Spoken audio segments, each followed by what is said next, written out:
Et salut les potes, c'est Jikfio, j'espère que vous allez bien. Aujourd'hui on se retrouve pour une vidéo, j'overclock le PC gamer d'un abonné. Ça y est, j'ai lancé la série il y a un mois, je vais me promener un peu dans toute la France. Bon là, je triche un peu, j'ai pris en Alsace, proche de chez moi. Mais pour le coup, dites-moi dans les commentaires où vous habitez avec votre configuration et je prendrai contact avec vous. Alors sur Discord, dans les réseaux, etc. Je vais créer un channel dédié sur mon Discord, donc n'hésitez pas à aller le rejoindre pour me dire où vous habitez et la configuration que vous avez. Donc, comme ça, on pourra se dire et se donner un rendez-vous, etc., etc. Là pour le coup, on se retrouve en Alsace à côté de l'ancien Spirit et pour les locaux, ceux qui habitaient par ici, ça vous rappellera peut-être des souvenirs, voilà.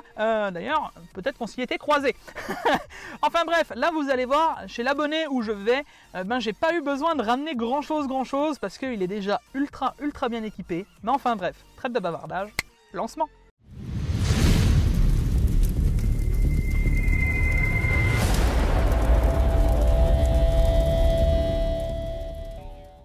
Et nous revoilà les potes. Bon, pour le coup, je suis accompagné de notre abonné Félio. Voilà. Salut. Bon merci déjà de nous recevoir chez toi, hein, pour le coup. Et je suis venu avec ceci. J'ai menti, je suis quand même venu avec quelque chose.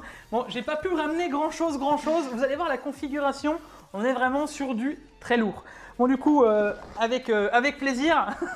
Bah écoute, un grand merci. Alors, unboxing en direct. Voilà un petit unboxing. Alors, la petite casquette MSI, voilà. La petite casquette, merci. Tu verras que j'ai fait un mix, j'ai ramené un sac Rogue avec une casquette MSI. Déjà là, les gens ils vont se dire qu'est-ce qu'il fait, Jik. Bah écoute, c'est parti.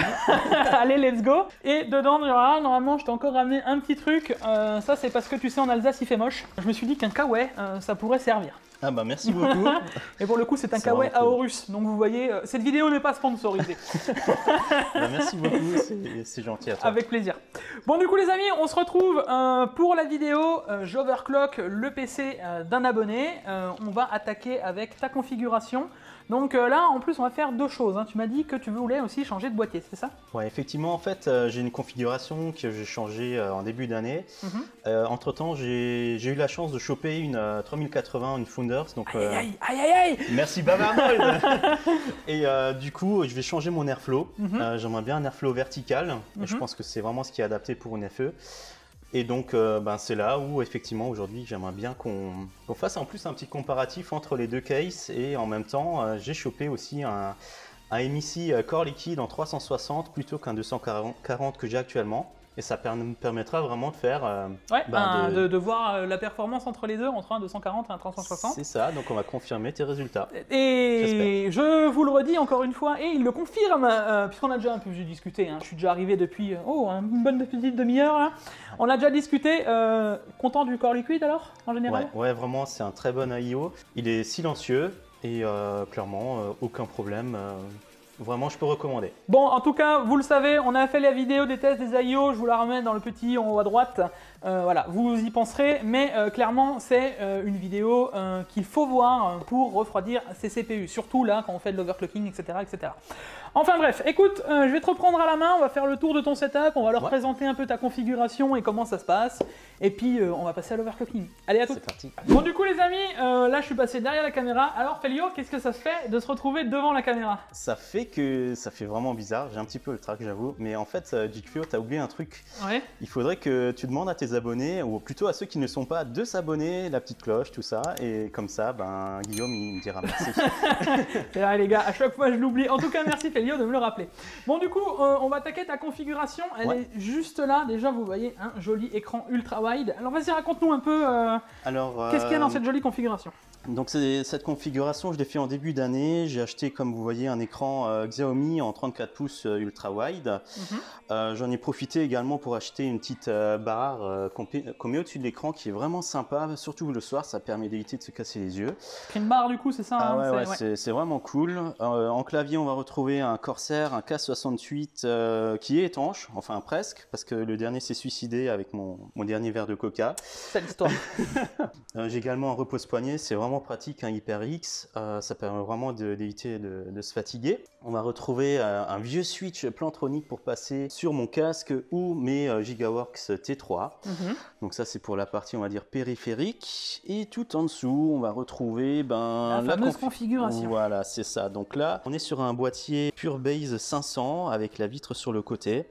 À l'intérieur, comme vous pouvez voir, on a une 3080 FE que j'ai réussi à avoir grâce à Bavarnold. Tout ça c'est sur un processeur 5600X, une carte mère, une Asus, une Strix en B550F, beaucoup de ventilo et un AIO MSI en 240, voilà. Là les gars, j'ai envie de vous dire, on sent l'influence parce que c'est ça. Une B550F, tiens, ça me rappelle quelque chose. Exactement. Un petit 5600, du lourd, et la 3080 FE, là on est vraiment sur d'une très grosse config, et vous allez voir, on va vraiment pouvoir se faire plaisir au niveau overclocking, etc. Tu vas voir, je pense qu'on va sortir un petit 10% au minimum en plus, ça va être vraiment très cool. C'est cool. Pour donner à manger à tout ça, j'ai mis encore une petite Corsair, une 750X, pardon. Donc je pense que ça suffit. Largement. Ok. Voilà. Largement. Dis-toi que là, d'ailleurs pour ceux qui nous suivent, un 5600 en partie, là, ça tourne allez, à 60-70 watts en jeu au grand des grands maximum, voire même peut-être moins. Et la 3080, elle va tourner au maximum 370 watts. Donc tu rajoutes la RAM, les SSD, etc. Tu vas vraiment pouvoir mettre beaucoup de SSD avant que tu arrives à la limitation de l'alimentation. Justement, en parlant de ça, j'ai oublié la RAM, donc j'ai mis 32 Go, donc c'est 2 barrettes de Ballistics en CL16, et j'ai mis un SSD d'1 Tera. C'est un XLR8 et voilà, je suis super content et puis là je vais être encore plus content je pense à la fin de la vidéo. Voilà. Donc du coup on va se retrouver sur le PC comme j'avais fait avec Boucha, on va d'abord faire les tests à stock, on va voir les températures etc, on va faire un petit rappel des logiciels et puis on va se focus aujourd'hui sur l'overclocking, la carte graphique Nvidia. Allez, à tout de suite. Bon du coup les amis, vous voyez on a pris place au niveau de son setup. Maintenant je vais essayer de me décaler de façon à ce que vous puissiez voir un minimum l'écran. On va faire les tests classiques, Cinebench 15, Cinebench 20, tu m'as dit que ça doit tout installer, c'est parfait. Un abonné qui suit mes vidéos, c'est génial. On va vérifier core temp, on va vérifier les températures, on va faire un peu un 3D Mark, voir les points de ta carte, etc., etc. Et ensuite, on va passer un petit overclocking rapide, juste voir un peu ce que ça va donner dans cette configuration-là, juste surtout voir les températures de la carte. Et ensuite, on passe à l'autre boîtier, on va vous faire le montage, et là, on va pousser à fond l'overclocking, en tout cas, carte graphique. Allez, c'est parti.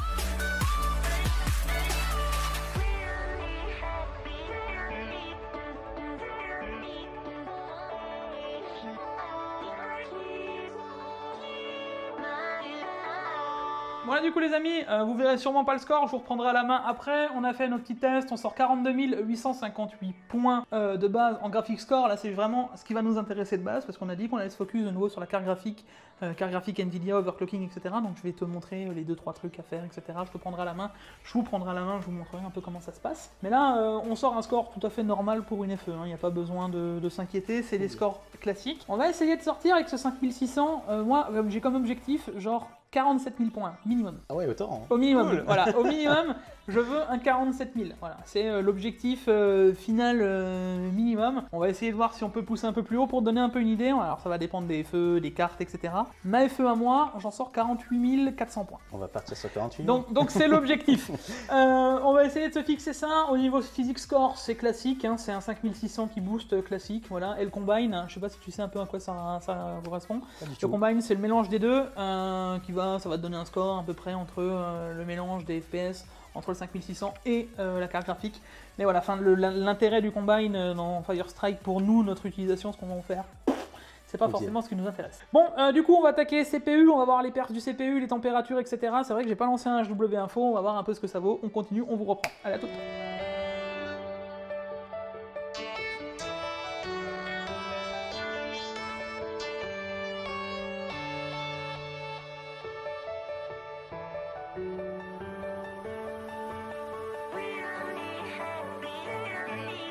Ok, là du coup les potes, on a passé Cinebench R15, on voit un petit 1863 points, c'est dans la moyenne, hein, c'est 1850, 1900 points, ça c'est ok. Les températures sont excellentes hein, au niveau de ton CPU, 58 degrés, donc bon, le 240 fait le café. Retenez bien les températures parce qu'on va en parler après avec le 360 et c'est important. Voilà, bon maintenant on a vu un peu à quoi ça correspondait, on va mettre en stress test ton PC pendant 15-20 minutes, histoire de voir un peu ce que ça donne. Et ensuite on va passer à l'overclocking, voir vite fait ce qu'on peut voir là actuellement et ce qu'on aura après. Ça te va? Super. Allez, let's go. À tout à l'heure.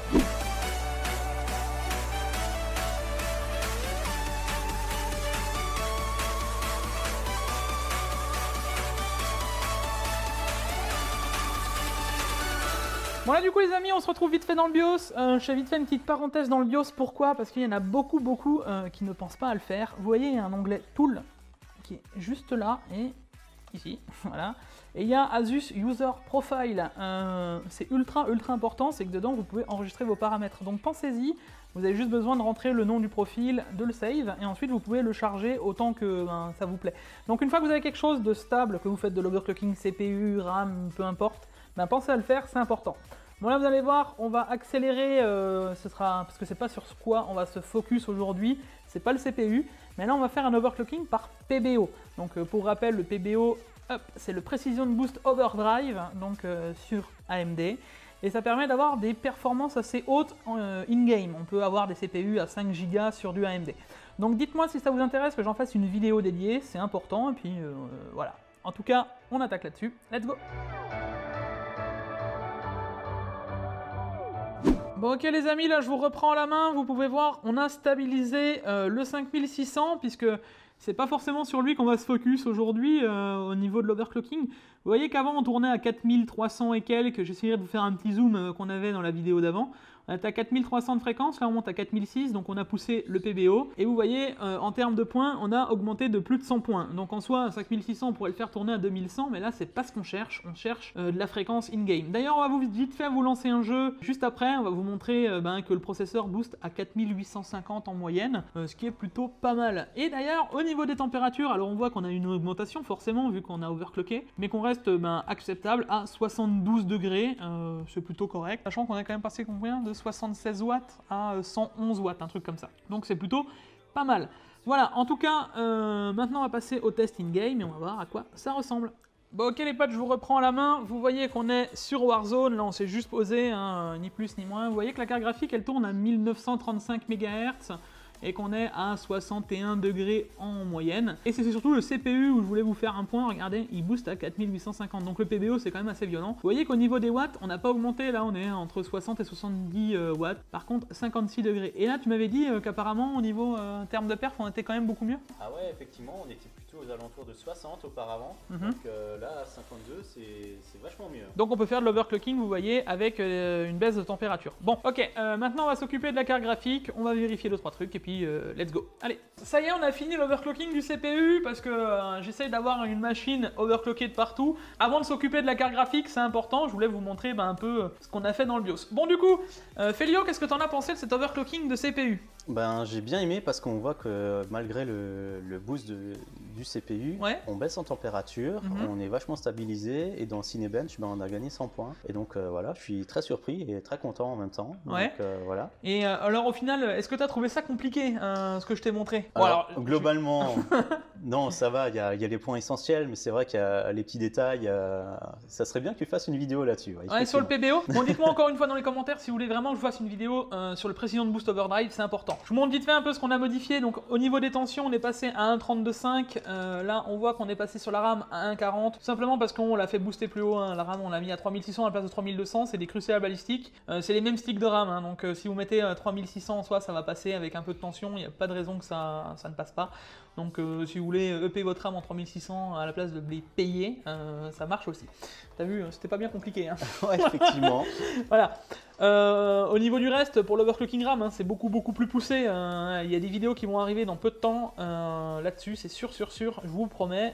Même, faut vraiment que je prenne du temps pour faire un tuto clair, c'est ça le plus compliqué. Sinon, au niveau du reste, DigiVRM, on a touché juste à la console du CPU et au loadline, ça c'est ultra important. Voilà. Et le reste, c'est que du Precision Boost Overdrive, donc pour booster plus haut sans avoir des performances insane en rendu, c'est vraiment pour du jeu. Voilà. Donc ça se passe dans Precision Boost Overdrive et ensuite dans Advance, dans Precision Boost Overdrive aussi, Overclocking CPU AMD. Bon, maintenant on va finir côté CPU RAM. On a notre machine qui a une base. Maintenant on va vraiment passer à la carte graphique. Les 42 000 points que je t'ai dit, 47 000 points minimum, sinon ça va pas bien se passer. Allez, let's go sur la 3080. Et ensuite on change de boîtier, histoire de voir si on a des différences de température. A tout de suite. Du coup Félio, on va s'attaquer au principal morceau, c'est la 3080 FE. Et là on peut le voir, on a lancé Cyberpunk. Donc bon, il faut rappeler quand même qu'on est en ultra wide. Donc en 3440 x 1440, on s'approche même d'une résolution 4K au final. Et regardez, ça chauffe quand même pas mal, hein, une 3080. On est à 77 degrés, 97% d'utilisation, donc bon, elle est à fond, 1830, 40, 60 en fonction de l'utilisation de la carte, voilà, 311 watts, 310 watts. Donc là, vous voyez, la carte, elle est à stock, genre complètement à stock, et on tourne en moyenne entre 64 et 66 FPS, des fois on voit un petit pic à 67, c'est très rare, mais on le voit. En gros, c'est les maximums qu'on voit, nous on a plus relevé avant entre 64 et 65 FPS, il suffit qu'on s'est un petit peu décalé avec la souris. Là on voit, on est fixe à 66 FPS, on retient bien qu'on est à ce niveau-là, au niveau de notre visée. Voilà, donc on va essayer d'overclocker tout ça, on va passer vite fait sur Warzone avec un point fixe aussi, on va essayer de voir les FPS qu'on a dans Warzone et on vous reprend tout de suite. Ok, là du coup les amis, on se retrouve sur Warzone et là vous pouvez voir, on est encore plus chaud, 77 degrés, là ça devient vraiment hot à l'intérieur du boîtier. On voit 1875 MHz en fréquence, 310 watts et on est à peu près à 153 FPS, 152, 153, 154 FPS. Donc je vous remonte, on est mis en mode entraînement hein, pour pas s'embêter, c'était beaucoup plus rapide et surtout de pouvoir avoir quelque chose de fixe qui ne bouge pas et puis pouvoir prendre son temps. C'est plus facile, histoire de faire un bench un peu plus précis. Donc là vous voyez, au niveau des FPS, ça ne bouge pas, hein, on est vraiment toujours à 153. On va essayer de stabiliser tout ça, d'augmenter bien sûr les FPS, et surtout d'avoir des températures plus basses, parce que clairement, 77 degrés pour une carte graphique, une 3080, c'est clairement pas acceptable. Alors là on va se retrouver maintenant sur MSI Afterburner, je vais vous montrer comment faire une courbe de ventilation. Je vais montrer à Félio une courbe de ventilation réglée pour sa carte tranquillou, et puis let's go, allez c'est parti. Ok les amis, du coup là on se retrouve sur MSI Afterburner, donc vous allez voir ça va se passer assez rapidement. La première chose qu'on va vouloir stabiliser, c'est ni plus ni moins que les ventilateurs. Donc on se retrouve dans un onglet de MSI Afterburner, donc dans les paramètres ventilateur, activer le mode utilisateur contrôle automatique du ventilateur. Donc là ce qui est ultra important, c'est que vous voyez ma courbe est ultra agressive, donc là je vous le remontre, hein, on part de 50 degrés en continu, histoire de ne pas avoir trop finalement de bruit au niveau de sa config, parce que ça va vite être le sbeul. Et là, on se retrouve à 75-80 degrés. Pourquoi j'ai une courbe de ventilation aussi violente? Donc là, c'est facile à expliquer, on voit qu'on accélère à partir de 50 degrés et 50% d'utilisation du ventilateur en continu. Donc finalement, c'est avant les drops qu'on a finalement au niveau de la fréquence. Parce que oui, tous les 5 degrés à peu près, les 3000 vont dropper de 15 MHz. Parce que oui, toutes les Nvidia drop de fréquence en fonction de 15 MHz, tous les 4 à 5 degrés, c'est la moyenne. Ça va dépendre si c'est une 1000, une 2000, etc. mais voilà. Du coup, on fait notre courbe de 50% à 50 degrés vers 80 degrés à 100%. Pourquoi? Parce que là, tout simplement, on ne veut pas arriver à ces 80 degrés et voir les 77 degrés qu'on avait avant. Le but, ce serait de se stabiliser vers 65 à 70 degrés au plus haut, tout en augmentant forcément les performances de la carte et en ayant un bruit modéré, je m'entends quoi. N'oubliez pas de forcer la mise à jour de la vitesse du ventilateur à chaque période, histoire que vous voyez bien votre ventilateur se mettre à jour. Voilà, vous appliquez et vous faites OK. À partir de ce moment, vous pouvez voir que votre barre MSI Afterburner de fan est activée. Vous voyez qu'elle est suralignée de vert. Donc maintenant, qu'est-ce qu'on fait? Eh ben, on va vouloir overclocker. Donc comment ça va se passer? On va augmenter petit à petit tout ce qui va être fréquence, donc corps et mémoire. Donc indépendamment, d'abord on va augmenter le corps petit à petit, donc de 15 MHz en 15 MHz. Donc là vous voyez, j'ai juste fait plus 15, j'ai cliqué dessus, donc je vous le remontre, plus 15, hop, validé. On reclique dessus, plus 30, hop, on reclique dessus, etc. etc. Ici, vous pouvez rentrer des valeurs tout de suite beaucoup plus hautes, il n'y a pas besoin d'aller chercher énormément, on va chercher, je sais pas, genre 500, voilà, vous voyez que ça passe, ok, ben vous allez rentrer genre 1000, voilà, etc. etc. Maintenant, comment ça va fonctionner? Le but, c'est de trouver une certaine stabilité et de jouer un peu au juste prix. Donc là, vous allez jouer, je sais pas, de 15 MHz, ok, vous allez augmenter 15, plus 15, plus 15, plus 15. Au bout d'un moment, ça va cracher. Pour ceux qui sont un peu impatients, vous pouvez tout de suite faire genre plus 45. Voilà. Vous voyez que ça passe, vous faites plus 90. Donc voilà, une fois que vous avez vu qu'à, je sais pas, plus 90, ça passe pas, vous faites moins 15, donc 90 moins 15, 75, etc. etc. Vous voyez qu'à 75, ça crache, vous faites plus 60. Voilà, c'est la logique. Après, la mémoire, c'est pareil, on va essayer de la stabiliser et de chercher une fréquence. Donc là, on a mis plus 1000, vous voyez qu'à plus 1000, ça passe. Je sais pas, vous mettez plus 1100 par exemple. Voilà. Ensuite, vous voyez qu'à 1100, ça crache, vous mettez 1050. Et ensuite, vous essayez de stabiliser le tout. Alors quand je dis stabiliser, c'est toujours pareil, on va stabiliser en jeu, on va pouvoir stabiliser en bench, on va pouvoir stabiliser, ça va dépendre en fait des applications que vous allez faire. Moi je favoriserais quand même du 3D Mark ou du Furmark, c'est quand même le mieux pour stabiliser votre GPU. Et ensuite, voilà, c'est à vous de voir comment vous voulez stabiliser. Il y en a qui vont stabiliser directement in-game et qui n'ont pas peur d'avoir des crashs. Après, chacun fait comme il veut. Donc nous là, ce qu'on va faire maintenant, on va augmenter, je vais vous faire un petit timelapse, le tout. C'est vrai que j'ai oublié de vous parler d'un truc, c'est le power limit et le temp limit qui sont là-haut. Ça c'est ultra important. Pourquoi? Parce que le power limit, c'est ce que je vous dis depuis X temps, c'est ce qui va permettre de consommer plus au niveau de la carte graphique. Et vous savez que sur les 3080, 3090, 3080 Ti, c'est ultra important d'avoir beaucoup de watts. Donc là on va pouvoir monter à 370 watts et ça c'est la grosse base sur laquelle on va se fixer. Alors moi pour le coup j'ai aussi expliqué à Félion, on peut faire CTRL F et se retrouver dans le curve, parce que du coup avec le curve, en aussi peu de temps je peux pas vous faire une courbe aussi stabilisée que ce que je voudrais par exemple pour une utilisation H24 pour moi. Le but c'est de faire quand même quelque chose de rapide, où vous gagnez des performances, où ça va être efficace et où on passe un bon moment. Le but c'est quand même d'avoir une base en overclocking, voilà. Voilà du coup les amis, on va attaquer les passages dans les jeux, dans les benches, etc. On va faire stresser la carte et on va voir jusqu'à combien on tient au final en overclocking. On va essayer de se fixer quand même un au moins plus 100 et quelque chose comme 1000 à la mémoire, ce serait quand même cool. Et on va voir les points qu'on sortira en 3D Mark, donc en Fire Strike. Et ensuite on va voir ce que ça va nous donner au niveau de la température et des jeux. Allez, à tout de suite. Bon du coup, Félio, on a fini l'overclocking de la carte graphique. Est-ce que tu trouves ça compliqué au final? Non, pas du tout. Franchement, c'est quelque chose qui est relativement simple. Je trouve ça plus simple que le processeur, par exemple. Il y a quelques paramètres. MSI Afterburner est vraiment à la portée de tout le monde. C'est facile à prendre en main. Ouais. Donc tu valides quand même que ce genre de différence de performance, finalement tout le monde pourrait le faire.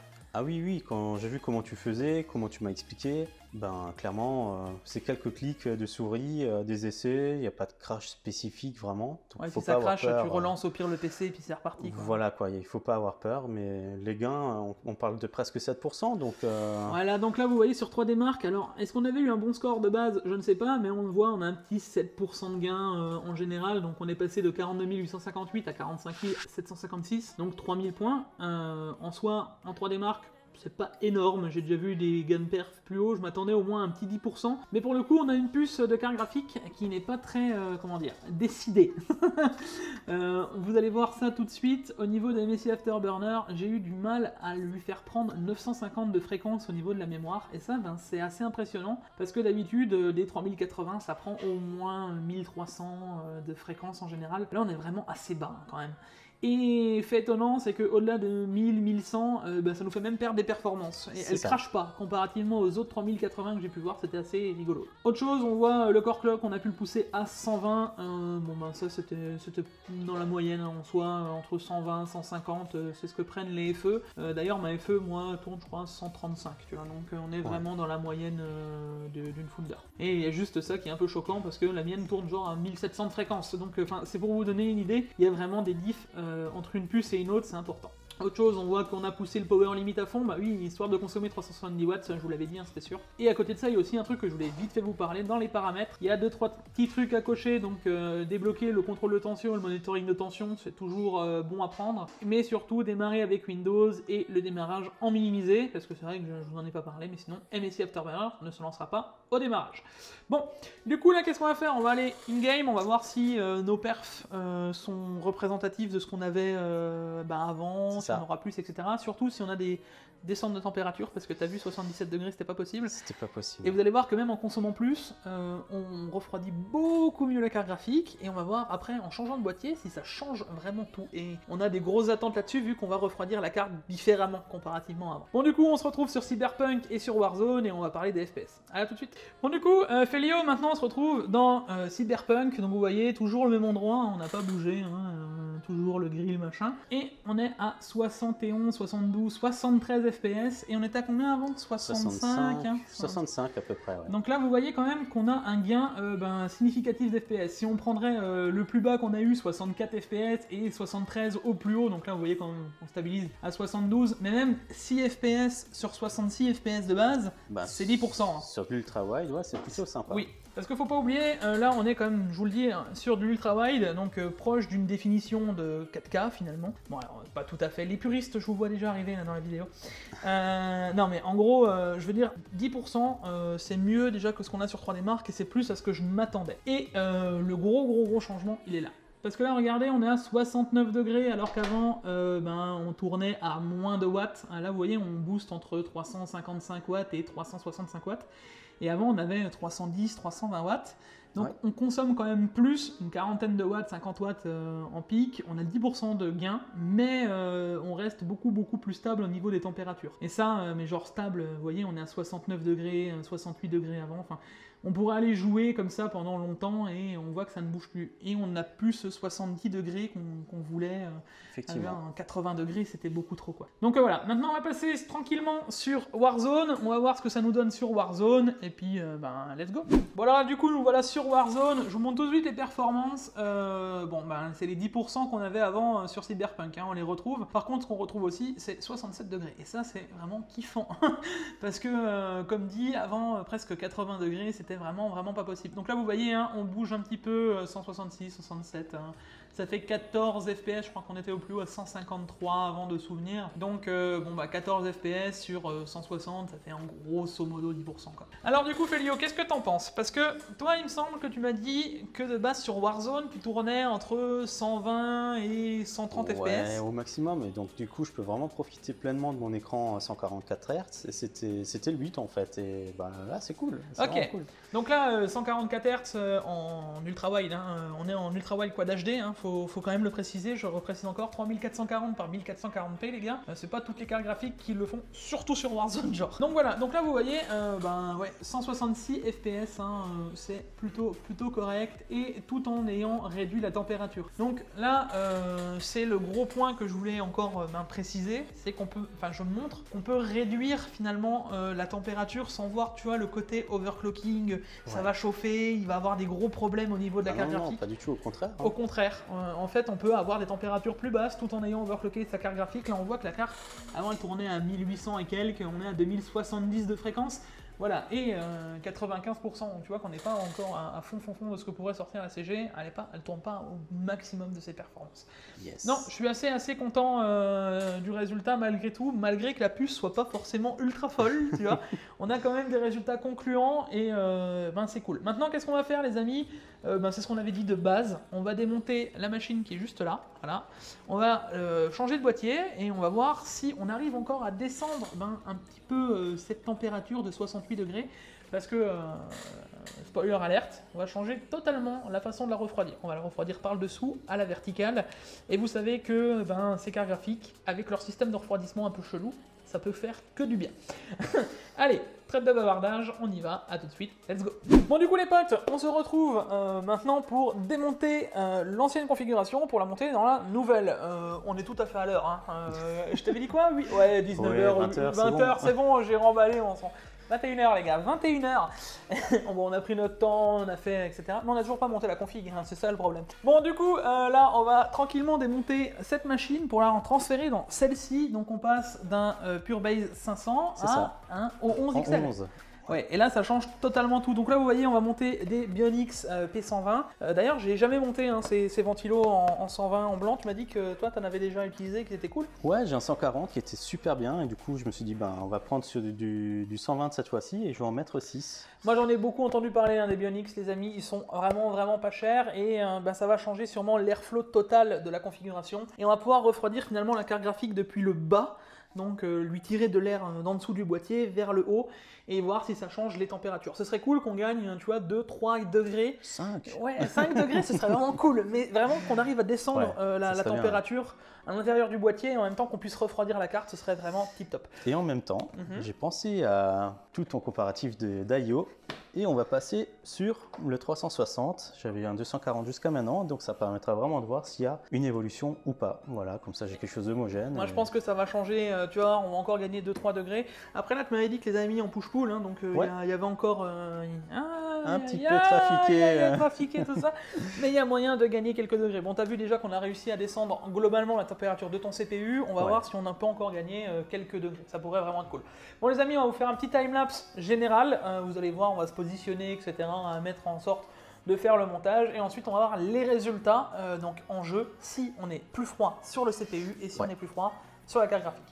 C'est parti.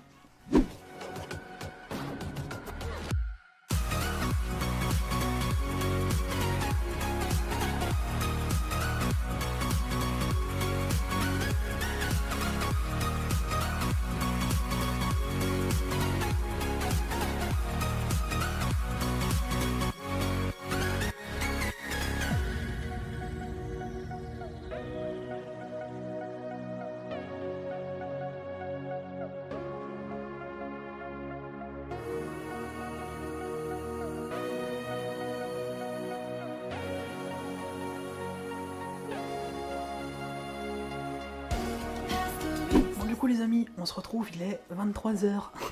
On a fini le montage, c'est pour ça qu'on parle doucement, histoire de ne pas faire trop de bruit. Et là, bah regardez, le résultat est quand même assez significatif. On est passé à 62 degrés sur la carte graphique. C'est juste insane de voir que le refroidissement vertical refroidit beaucoup mieux cette carte graphique. En soi, on s'en doutait un petit peu. Hein. Ouais, c'est vraiment cool. On a gagné quasiment 6-8 degrés. Ouais. Et sur le processeur, pareil. On était plutôt proche de, si je me souviens bien, on dépassait les 62, 63. Hein. Ouais, on a un petit gain là, je dirais, de... Ça va dépendre, tu vois, quand il booste ou pas, mais on a un petit gain, je dirais, de 4-5 degrés sur le processeur. Et sur la carte graphique, 7 à 8 degrés, quoi. Enfin, c'est... Ouais, c'est cool. C'est encore un gros gain.